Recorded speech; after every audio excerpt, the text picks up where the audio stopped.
We've seen this once before, I think in Season 7. I remember that, seeing Yes. that. So I'm not too much surprised, you know what I'm saying? I am very surprised. We haven't seen Diablo play the show in a long time, right? Very Usually long you see him time. on a Paquito.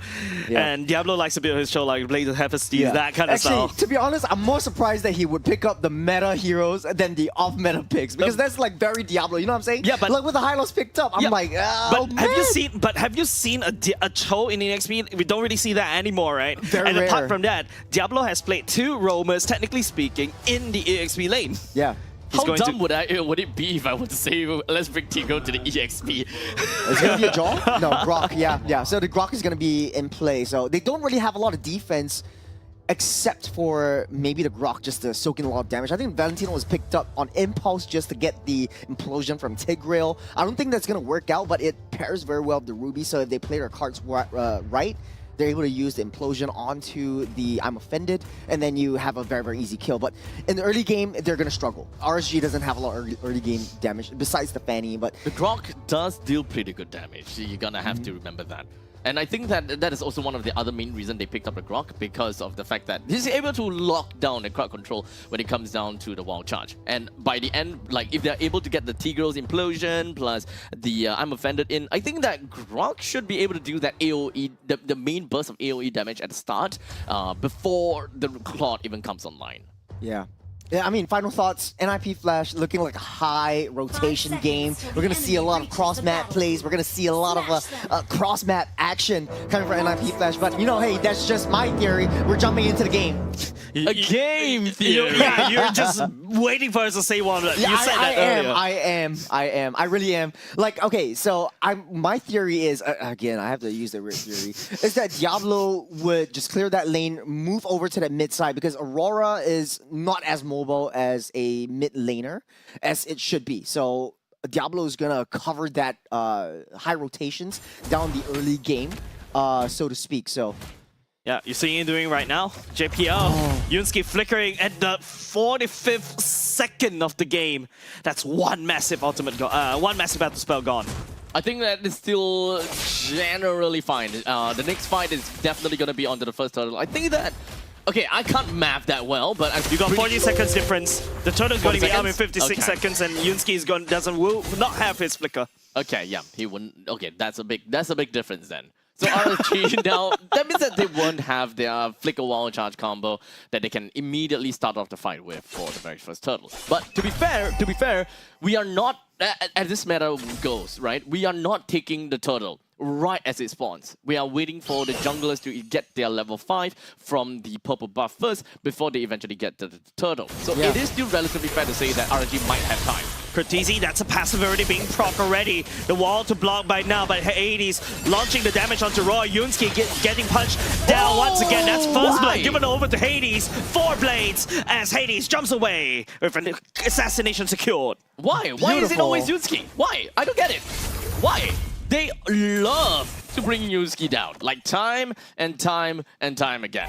So we shall see, right? The previous game, I think, Yunsky had a total death count of 6, or was it 7? 7. 7. So I think at this point in time, it's more about the fact that if whether Yunsky is sad enough to constantly being targeted by NIP Flash. But there's always another side of the coin, right? If you manage to make the opponents waste their ultimates or their abilities on you as a tank, your team can leverage that. Yeah, but the team is not leveraging, right? Hades picks up the kill earlier just now, and he goes away unpunished. And now RSG is going to step into this turtle fight. Yes, Yunsky at level 4, level 3 only, doesn't have a flicker, and that's going to be a little bit problematic for NIP Flash. 10 seconds until Yunsky gets his flicker. So RSG is definitely wanting to play based on that. Yunsky is now finally hitting level 4 after clearing the middle wave. And flicker as well. Yep, so now is the point in time. Diablo flicker kick will be able to catch onto Yon as well. And JPL following suit. 3 members implosion and also the knockup as well. RSG getting absolutely deleted by an NIP Flash with a massive combo.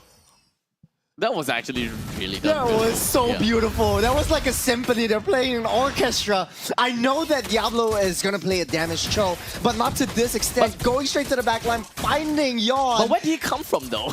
Like Diablo? I didn't see Straight from the den. Straight from the turtle's den. The turtle's pit. He's And then literally he just Yellow flickered. Flash. He's Yellow Flash. Oh, He flickered man. over there. Oh man, that was so beautiful. I'm sorry I had to cut you off there.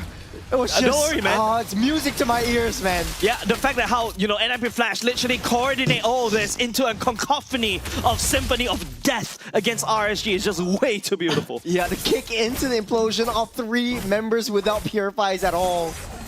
Man, okay, we have to move on. NIP Flash, I know Vanix got the Sky Piercer already. This is the first item built by Vanix. So he's looking to scale up very, very fast. And look at where Diablo is. Trapped by 4 members, no problem. He's going to get out there safe. What do you mean by trap?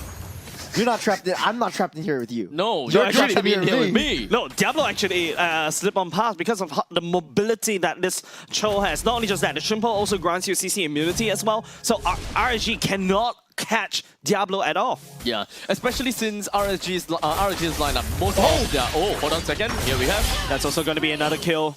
Given over side of NIP Flash once again. No kills from the side of RSG as of now.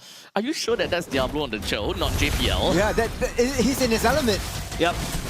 Blazing Duet.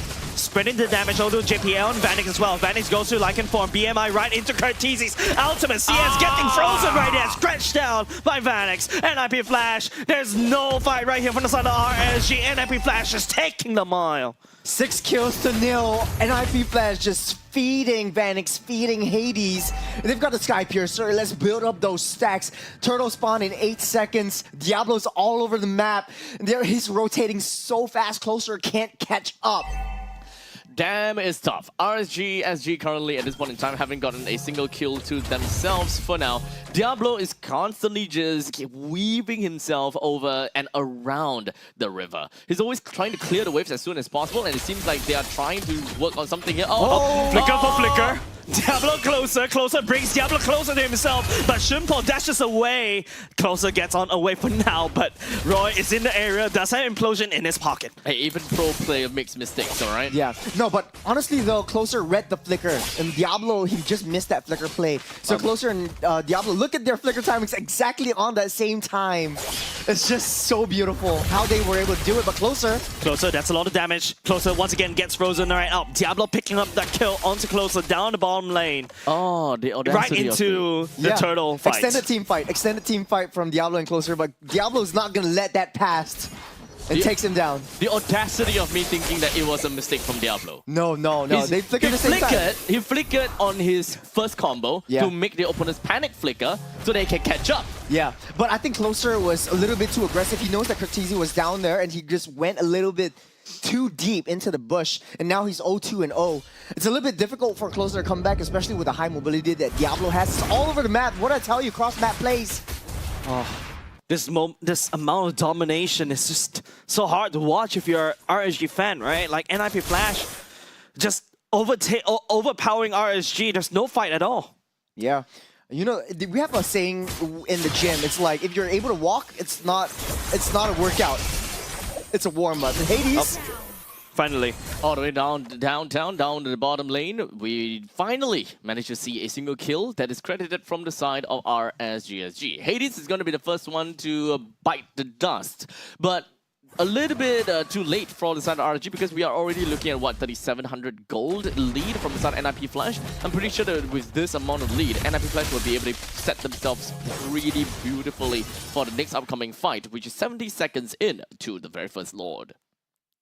Just one combo from Curtizi, you can see Yunsky cannot bear the damage at all. The problem right now is RSG, how are they going to have to kind of recover out of this one, right? They have Roy, does have Implosion in his pocket. They just need to land one massive Implosion, and hopefully RSG follows up. RSG is a very late game composition, so I don't blame them for having a little bit more suffrage in the early game. Diablo's main job is to try to pop the Purify off of Roy and off of CS so that JPL can have a better time with the Implosion, because right now they're all coagulating together. They're sticking together like flies, so... Okay. Hold on, down to the bottom lane, Yunsky once again goes into wild charge, but doesn't really connect onto the stun, allowing the members from the side of NIP Flash. Goes in Temple of Blaze as well, the Frigid Glacier also slowing the members from the side of RSG down. Diablo, Hades, and also JPL, Curtizi chasing down RSG. Oh, what's left of them? Okay. Yunsky is constantly getting caught even despite playing as a Grok. I think that Yunsky is constantly not really making full use of what a Grok is capable of doing, and also be able to just kind of open up the map well enough for RSGSG. Because as a Grok paired together with a Valentina, your composition can actually get in so well and so close over to an Aurora. Yunsky, what? That's a kick as well. That's the first time I've seen a Grok get the kick and locked down just like that from the side of RSG. NIP Flash already working on the Lord. There's no fight from RSG. They're just gonna let NIP Flash take the Lord. That's a misplay from Yunsky. Usually a Grok, when you check the brushes, you'll be able to just like load up your first skill, charge it up, and then get the CC immunity before you step into that bush. But he had no response to that. 0-4 and 0 for Yunsky. He's not having a good game so far. Yes, on paper you might have an easier like lane clearing speed with the Valentina, but it does look like NIP Flash is taking control of the entirety of that map. They're supposed to be able to be a very good bruiser in the early games as well, right? Especially since Aurora can stop you. I'm offended, catching onto Hades and also the members from the side of NIP Flash, but it doesn't really matter. It's just nothing but a scratch. NIP Flash takes down Closer once again. With one person down from the side of RSG, Oh man. we're looking at about 6,000 gold lead from the side of NIP Flash. They are definitely going to be really happy with what they've got thus far. So objective gaming is going to be the next one that is going to be in their mind. The middle lane tier 1s definitely going to go down. Diablo, that's a kick as well. Roy taking a bunch of damage from the side of NIP Flash already. Mid lane cracked open. There's a Lord that's smashing down against RSG. Yon tries to go for the cable, will not find anybody from the side of NIP Flash. Well, Diablo's just everywhere on the map. He's finding flanks, he's finding the angles, he's just popping the purifies. Now Roy is defenseless if JPL goes in. It just opens up so much opportunities for a lot of these team fights that happen. There's no fight in RSG. Not at all. I'm not seeing anything from the side of RSG. No response. Closer trying to make a play right here, but NIP Flash was so far ahead. RSG just literally throw themselves against NIP Flash, and JPL goes into conceal, looking for a pickup right here. Yunsky goes in big. Will be able to dodge away, but the Lord marching down topside. That's all Cole's going to be flicker. JPL just waiting for the right moment, just spamming the damage onto RSG. Yon the only one left on the bottom side. NIP Flash just taking over RSG like a storm, and there's no fight from RSG as NIP Flash goes for the victory lap just a little bit more. But Yon is trying to spin for the win. For the defense, the damage is there as Yon goes in for the reset, but that's not enough. It's NIP Flash takes game number 2. That could have been an amazing defense from Yon. Yeah, it's 1v5. He went in, he went out. Man, that was really, really good cable management from Yon, but unfortunately, NIP Flash showed extreme dominance.